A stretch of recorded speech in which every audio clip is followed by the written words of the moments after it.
इब्न साद ने लिखा है कि ओहद के मैदान में ना जब हजरत अमीर हमजा शहीद हो गए, कान काट दिए गए, आंखें निकाल दी गईं, वजूद के टुकड़े टुकड़े हो गए, तो ये नबी करीम अलैहिस्सलाम के सिर्फ चचे नहीं थे, हुजूर के गहरे दोस्त भी थे।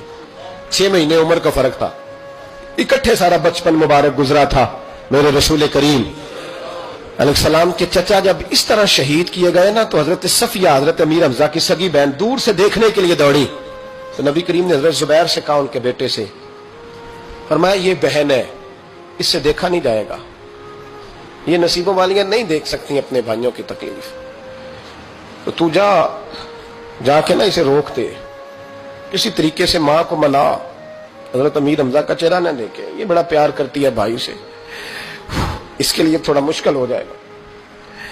हजरत जुबैर कहते मैंने जाके अम्मा को रोका, मैंने कहा हुजूर फरमाते हैं कि हालत ठीक नहीं, आप ना आए, आपसे देखा नहीं जाएगा। तो जनाब सफिया ने ना यूं करके आंसू पहुंचे, कहने लगी जुबैर नबी पाक ने देखा है चेहरा? क्या देखा है? तो फरमाने लगी मैं हूं सगी बहन, पर अमीर हमजा से मैं नहीं इतना प्यार करती जितना मोहम्मद मुस्तफा करते हैं, उन्होंने देख लिया ना तो बहन भी देख लेगी। तो जनाब सफिया रदी अल्लाह तआला ना करीब आई, चेहरा देखा, खोल के रोई। बड़ी गुर्बत थी इस्लाम पर, बड़ी गुर्बत थी।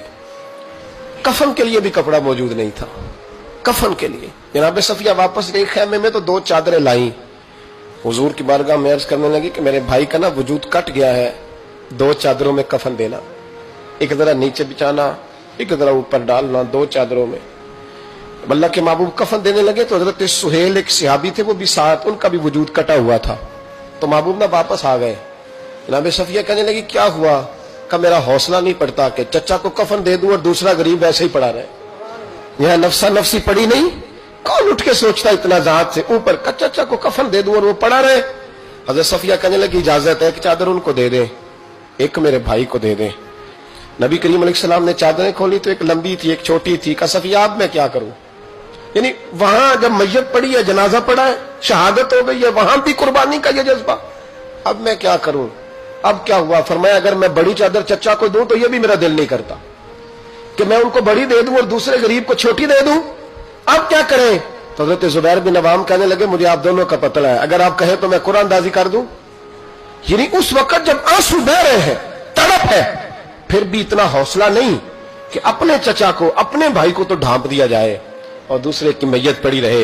ये वो इखलाक है जो मोहम्मद अरबी ने हमें सिखाया है, ये रसूल रहमत ने सिखाया है, इमामुल अंबिया ने सिखाया है, अलैहिस्सलाम ने सिखाया है।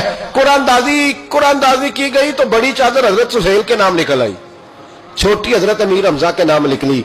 मेरे रसूल करीम ने जब चादर उनके ऊपर रखी ना, सर ढांपते तो पैर नंगे हो जाते, पैर ढांपते तो सर नंगा हो जाता।